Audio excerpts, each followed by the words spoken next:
and then demanded each of us pay $2,000 each. It had to be about 5 minutes before the start of the wedding when the maid of honor came over to tell me that the wedding was canceled. I'm so sorry, Josh. What? No. I don't know if I should laugh or cry. Hey Tithers, this is M. And this is Yo. And this is Hither and Tither. Are we good? Yes. There you go.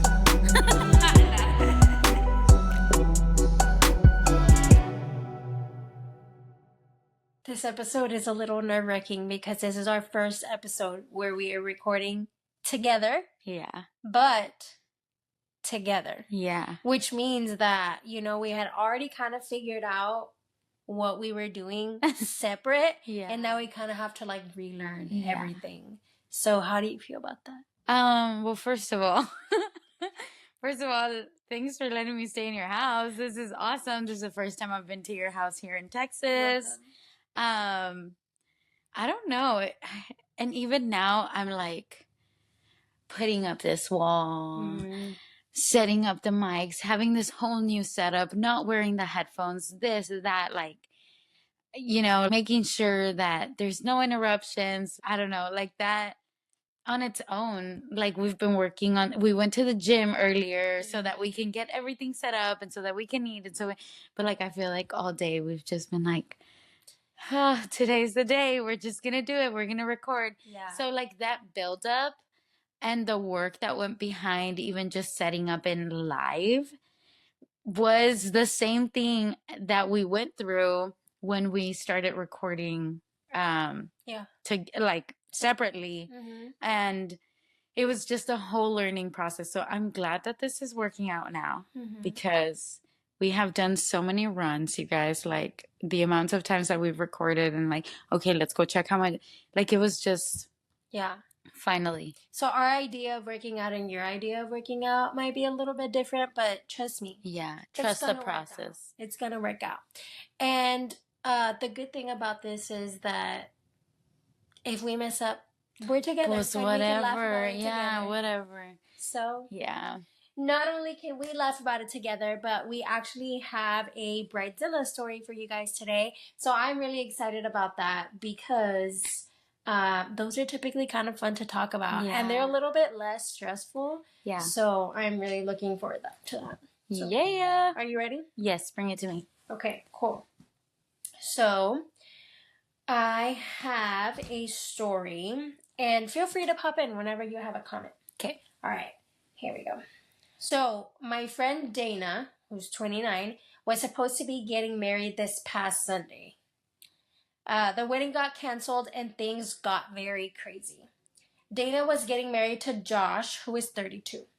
She's still in college with me and asked a few friends from college, myself included, to be in her bridal party. Now, from the start, this wedding has been a disaster. I'm going to just point out a few of the crazy stuff we dealt with. Ooh. Just a few. Just a few. There's 5 of them.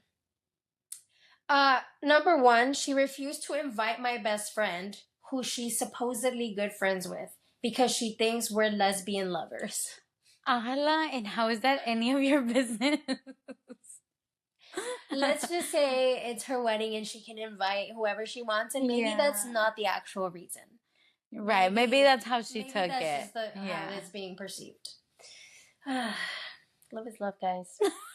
Number 2, she had us go to the dress fitting for our dresses. Apparently, she had a specific style she wanted. Okay, she's like, wait, but just the dresses, 2,000? Just the dress, yeah. She had us go to the dress fitting and then demanded each of us pay $2,000 each for our dresses. Apparently, she had a specific style she wanted. I can afford it. Let's just throw that out there. I can afford it, but I won't buy a $2,000 dress for one event. Bro, buying a $100 dress is too much for me. Not that long ago, one of our friends wanted to go dancing, and he was like, it's $60 per person. I was like, I'm not paying that. Yeah. I'm sorry, I'm not paying that. But if it was a $60 burger, I might consider it. No, for sure. There's things I'm willing to spend my money on. And dancing is not one of them. But let me tell you, food. Siri, play some good music.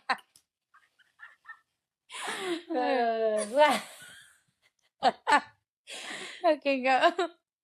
Okay. So I can afford it, but I won't buy a 2K dress for one event.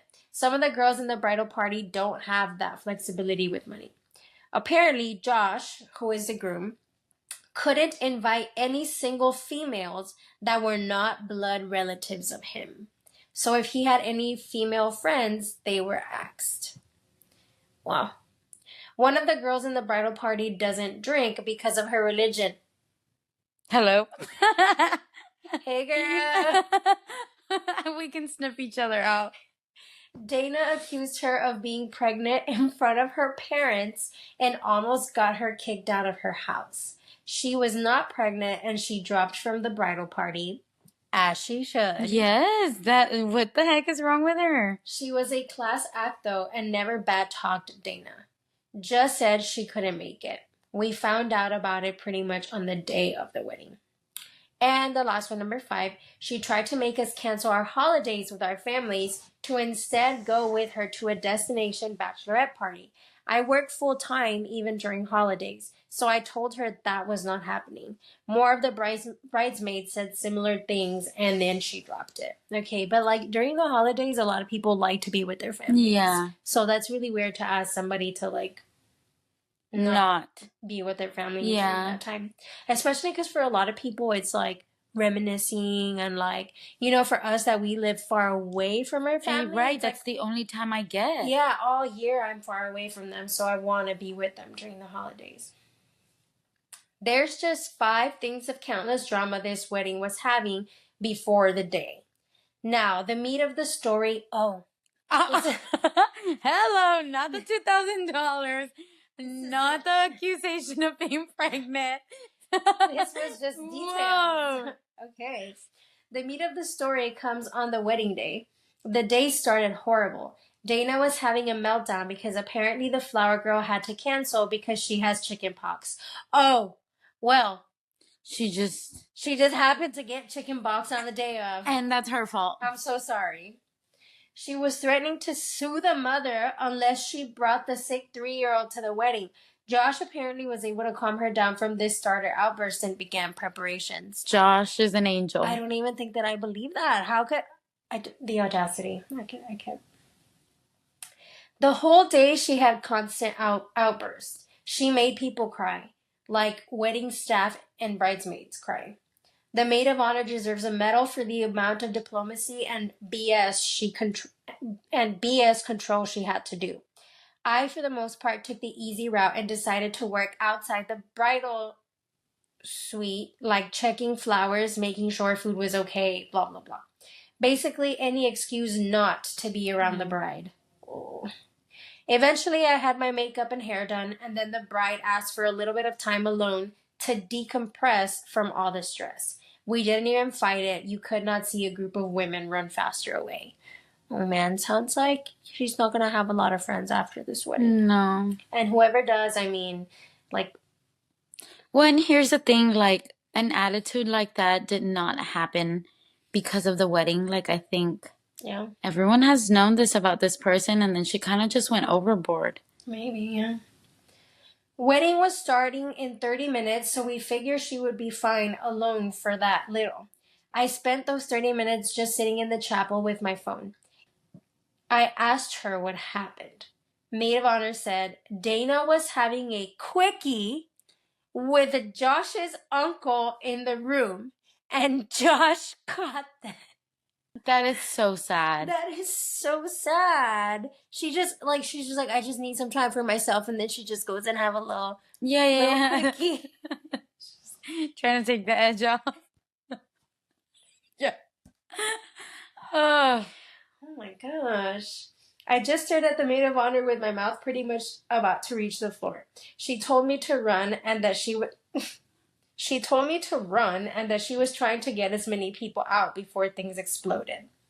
Was there a bomb in there? Well, about to fart? Yeah. So I quickly got my purse, gathered the 2 bridesmaids that were carpooling with me, and we left like the devil was after us. I checked with the other bridesmaids and all had escaped. Oh my Ay, god. The verbiage. dramatic. Like, girl. Now I don't even know if I should believe I you. know, are you? Yeah. What is going on? It sounds like you're reading a book. Let's talk about the narcissism of this person. Yeah. Oh, I can totally afford that. Yeah. And like, yeah, we escaped in a blue car because of our sorrow. Like, like what is going on? Oh, Pete, Like, we're gonna come back to you. We're gonna come back to you. That night, I called the maid of honor to check what had happened, and the tea was bad. oh, Apparently, and rightfully so, Josh called off the wedding. He called her a few names, told off his uncle, and has since left his mates to, I hope, have the biggest single man party ever.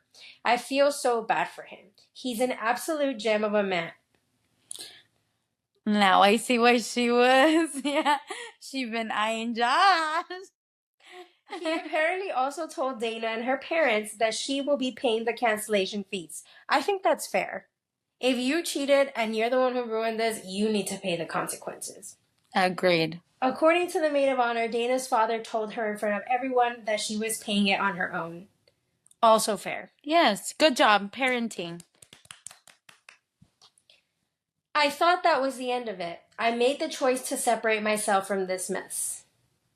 Also, rightfully so. Until I got a call from Dana, not even an hour ago, demanding $5,000 to help her pay for cancellation fees. According to Dana, it was our duty as the bridal party to pay her cancellation fees. I obviously told her no and that she might as well lose my number. I am never speaking to this woman again. This has been pretty much the reaction of all bridesmaids and the maid of honor. By the way, the maid of honor was Josh's older sister. Ooh. Oh. I hate that she was like, it's your duty. Well, you know what your duty was? To be loyal. To keep it in your pants, baby Yes. girl. Also, go have a quickie with your fiance. Why Soon to not? be husband. But, I mean, obviously, it's like Taylor's oldest time, right? This probably wasn't the first time that this happened. Oh, of course. There's no way that encounter, Yeah. that encounter happened Yeah, within it's so the sad. wedding. It's just so sad that people cheat because if you're choosing, like, this was literally 30 minutes before the wedding. Like, you are choosing to spend the rest of your life with somebody, Yeah. but you can't commit to them. Yeah, I agree. That is truly one of my biggest pet peeves, and one of the things that I've always said that I will never be able to handle or come back from is infidelity. Yeah. Like, that's just something that I have zero tolerance for. And so the fact that people do that nonchalantly and like just, or even when people just forgive, I've never been in that situation necessarily. So like, I can't speak too much, right? Like if you've been cheated on and then you went back or like kept going on with this person, like I don't know what that feels like, but I want to think that that would be my final straw. I'm like, Yeah. no, absolutely not. That is not something that I'm willing to work with. Like, I think in a relationship, like trust is all you have. And as soon as you break that, like, I don't know how I come back from that. Yeah, because then it would be something that you can't really forget. I mean, it would take a really long time to forget. And then you also become a little bit paranoid, right? Like, you want to start Yes. checking the phone or you want to start Yeah. checking their location. And, I mean, there's a lot of people that already have those kinds of, like, things going on in their relationship. But I think this just, like, aggravates it. Like, it creates the need to always, oh, who texted you? Yeah. Who's calling you? Well, and then you start acting crazy. Yeah. You start acting crazy, and then they blame it on you. Like, well, it's because you're crazy. It's because you're this. It's because you're that. And it's like, I wasn't like this before you. Before you acted that way, you know? And like, they still have the audacity to be like, well, it's because you're acting crazy. Like, because of you. I'm not going to say I'm not. I am, but you made me like that. Well, guess what? What? We have a little bit of an update. Oh. You ready for it? Yes. She says, so I finally got permission from Josh. Of course, she's in. We saw that coming. We saw that coming. A gem. He's a gem of a man. Let's go back to the beginning where she was like, she said my friend couldn't come. Yes. She said my friend couldn't come because she thinks we're in a lesbian relationship. Well, let me tell you, I actually, after that whole Josh thing, I was thinking about it. I was like, she just so happened to mention that. Or she's trying to put out there that she's not a lesbian lover with her friend. She's interested in Josh. And that she makes dough. Send me a picture of Josh. I really want to know Yeah. Yeah. Anyway. I'm going to start by saying he's doing much better. Of course he is. For you. He's moved out to a new place away from Dana and has some of his mates as roommates. He also cut contact with his uncle, as did most of his family. Makes sense. He's put a pause on dating for some time, considering Dana was his first and only girlfriend for years, so he needs time to heal. Speaking of she'll be like, hey, she's been his shoulder to cry on. Dana has now become person non grata with my friends. She even tried to move in with one of them without telling her, by appearing at 10 p.m. at night and saying, "You can't send me away this late at night." But it didn't work.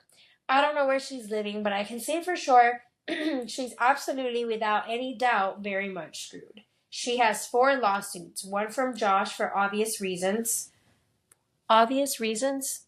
Like you can... No, I can't. And sue them? Maybe like for cost of wedding that he had. Yeah, maybe she's put. Yeah.